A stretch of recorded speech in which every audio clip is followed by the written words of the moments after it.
गुरुजी, मैं पानी का लोटा चढ़ाते चढ़ाते मेरा पूरा कम से कम मेरे को 8 साल हो गया, पर मेरी जिंदगी में सुख बिल्कुल नहीं आया।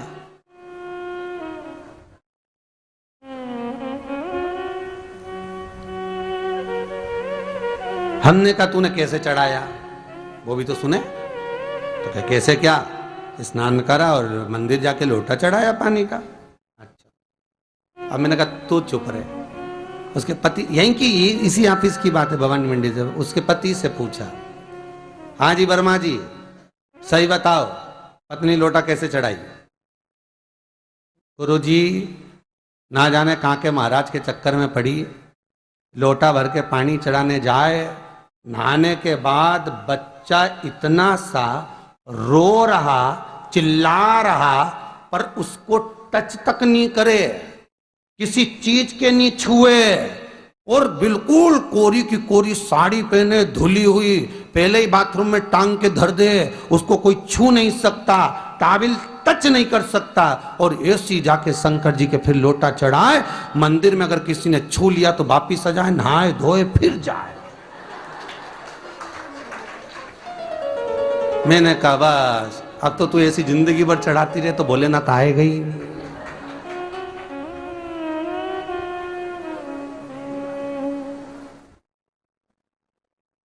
सत्य बोलो रे, मिलेगा।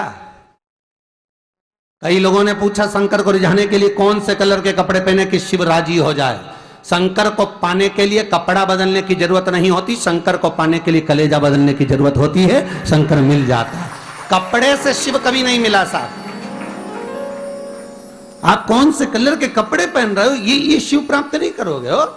सफेद पहन लिए, लाल पहन लिए, केसर के पहन लिया, उससे शंकर नहीं मिल रहा हो। बहुत सारी रुद्राक्ष की माला धारण कर ली, हाथ में भी खूब सारा रुद्राक्ष पहन लिया, यहां पर भी पहन लिया, कान में भी रुद्राक्ष धारण कर लिया, जटा पे भी रुद्राक्ष लगा लिया, उससे शिव नहीं मिलने वाला हो।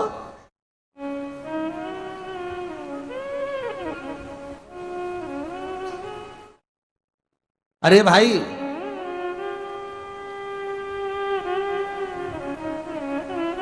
किसके पास में जा रहे हो आप जल चढ़ाने के लिए?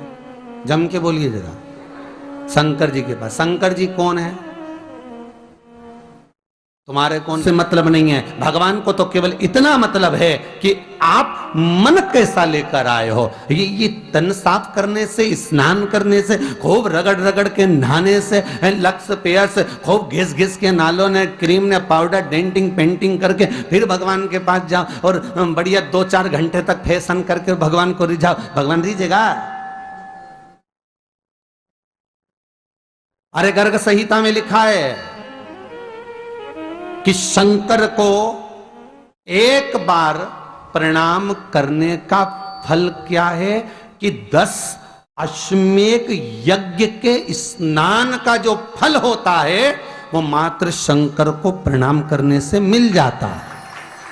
कितना? 10 अश्वमेध यज्ञ के स्नान का जो फल है शंकर को मात्र प्रणाम करने से मिल जाता है।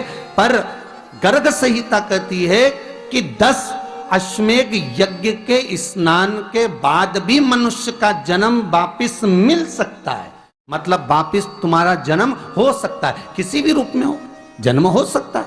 पर शिव पुराण कहती है, गर्ग संहिता कहती है, स्कंद पुराण कहती है, नर्मदा पुराण कहती है कि महाराज इतना जरूर है कि शिव को प्रणाम करने का फल उतना है कि 10 अश्वमेध यज्ञ के स्नान का फल मिल जाता है।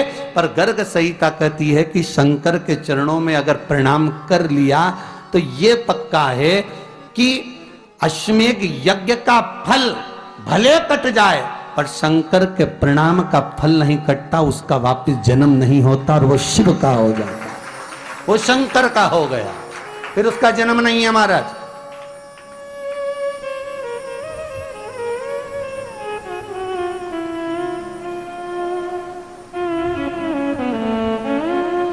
पति से कहा हाथ धो, स्नान कर लो जल्दी से, फिर अपन को चलना है मंदिर। पति बोला नहा लिया एक बार तो दूसरी बार फिर से नहा लो।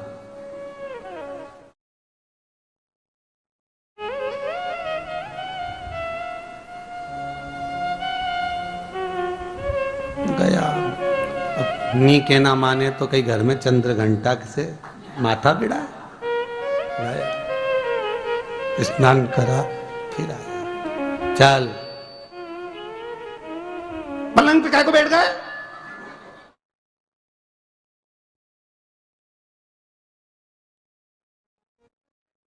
पलंगी तो है।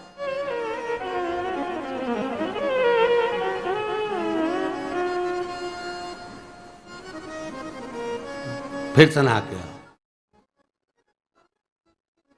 अब ये फिर नहवाने भेज दिया। होता एक सास बेचारी मायके जाना था, मौसी की यहाँ शादी थी। अब उसने बहू से कहा बेटा मेरे को जाना है, अपने घर में छोटे से लड्डू गोपाल उनकी सेवा है, तू एक काम कर कि तू सेवा कर लेगी क्या? हाँ मम्मी, उसमें क्या है, करना क्या है तुम बताओ। बस सुबह से 3 बार ताली बजाना, भगवान को उठाना, पात्र में रख के नहलाना, उनको पोंछना, कपड़े पहना देना, इत्र लगा देना, चंदन लगा देना, मुकुट लगा देना, सुंदर अलकावली सब पहनाने के बाद में भगवान को दर्पण दिखाना। जब भगवान को कांच दिखाए, दर्पण दिखाए, भगवान मुस्कुरा दे, तब भगवान को भोग लगा देना। हाँ मम्मी इतना तो मैं करूंगी, और बाद में भगवान को वापिस सुला देना। हाँ इतना सा कर लूंगी। सास बिचारी कह के चली गई। अब बहू सुबह से उठ के 3 बार ताली बजाई, भगवान को उठाया, बिठाया, नहवाया, तैयार कर दिया। तैयार करके जो दर्पण दिखाया तो भगवान तो मुस्कुराया ही नहीं। अब इसको कौन समझाए कि पीतल की मूर्ति कोई हंसे है? पर उसने तो विचार करा कि सास के गई भगवान जब मुस्कुरा दे तो उनको भोग लगा देना। अब भगवान तो कोई मुस्कुराए नहीं, ये दर्पण दिखाया। इसको लगा कि मेरी सेवा में कोई कमी रह गई। इसने भगवान का कपड़ा वपड़ा वापिस उतारा, इनको वापिस रजाई में सुला दिया। अब भगवान को वापिस रजाई में सुलाया, फिर आ गई, 3 बार फिर ताली बजाई, भगवान को फिर उठाया, फिर बिठाया, बिठाने के बाद में फिर उनको कपड़े वपड़े पहनाकर फिर दर्पण दिखाया, पर भगवान तो मुस्कुराया ही नहीं। ये वापिस इस सेवा में गलती रह गई। वापिस इसने सब कपड़ा उतारा, भगवान को फिर सुला दिया। सुबह 8 बजे से नहवा रही, कपड़े पहना रही और सुला रही। 1 बज गई।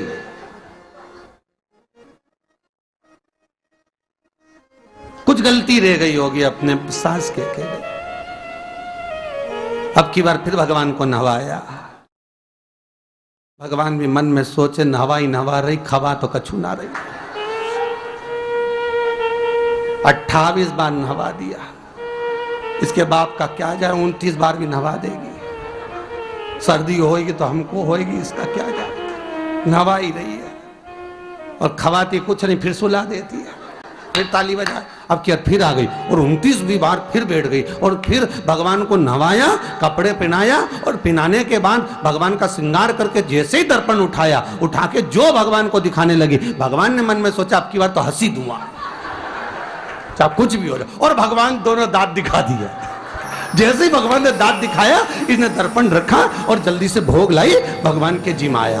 भगवान के जिमाया, जिमने के बाद भगवान को फिर वापस सुला दिया। अब ये सुबह से जैसे ही आए तो भगवान पहले ही मुस्कुरा के, क्योंकि भगवान को मालूम है नहवाएगी 25 बार का मतलब उससे हंसी दो, हंसने में क्या जाता। तो भगवान पहले से मुस्कुरा के बैठ जाए। अब एक दिन सास आ गई। सास ने कहा बहू अब सेवा मैं कर लूंगी। हाँ मम्मी कर लो। मम्मी सेवा करने बैठी। मम्मी ने भी स्नान कराया, श्रृंगार करा, कपड़े पहनाए, मुकुट लगाया। सब लगाने के बाद जैसे ही सास कांच दिखाने के लिए दर्पण को उठाई, इतने में से मूर्ति में से आवाज आई, दर्पण तो तेरी बहू दिखाएगी, उसको बुला दे, बहुत जोरदार दिखाती, वो दिखा सकती, तू वापिस धर दे दर्पण, तेरे बस का नहीं। भगवान को भी लगा कि भैया सामने, अब इसमें कोई दिखावा था क्या? प्रेम, वात्सल्य था। भगवान भक्ति के बल पर रिश्ता है। फिर बैठ गए पलंग पे, नाव वापिस, नाते नाते चले, मंदिर पहुंच गए और राम बेलपत्तर तो घर धरी आई। जैसे ही बोली बेलपत्तर घर धरी आई, पति इसको घूर के देखा, 2 बार नवाया है और बेलपत्तर रखी आई घर। ये पति से कहती कि तुम लेने जाओ, उससे पति पहले ही बोल दिया था कि मेरा तो आज घुटना बहुत दुख रहा, बहुत घुटना दुख रहा।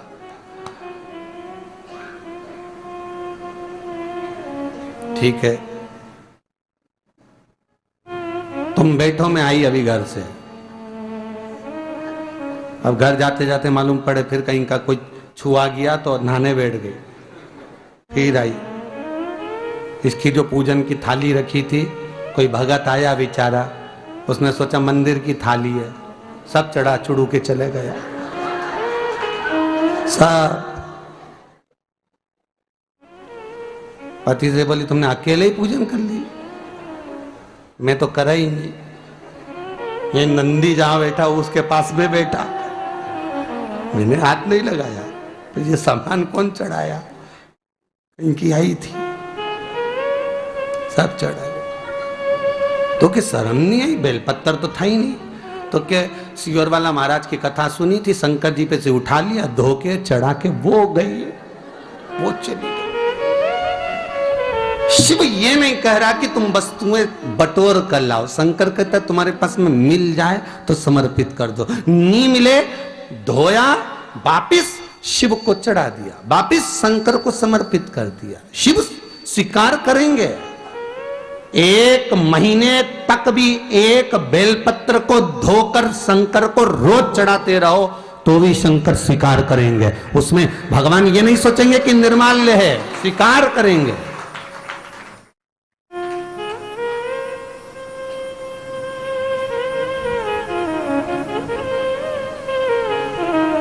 इसका मतलब ये नहीं है कि तुम मंदिर की घर से अगर पास में लगी हो, नजदीक में लगी हो, 8, 10, 15 घर छोड़कर कुछ थोड़ी दूरी पर भी बेलपत्र लगी हो तो लेकर जरूर जाना, नहीं तो कहीं कहीं की इतनी आलसन। उन्होंने कहा सियोर वाला महाराज बोला तुम तो उठा उठा के चढ़ा दो, तो भगवान के मंदिर में ही बेलपत्र नहीं जाए मालूम पड़े हो, तो ऐसा नहीं है कि नहीं जाए वाला, जाओ, पास में लगी हो तो लेकर जरूर जाओ। भगवान को समर्पित करने के लिए थोड़ा ना थोड़ा भाव भगवान के द्वार पर जरूर लेकर जाओ।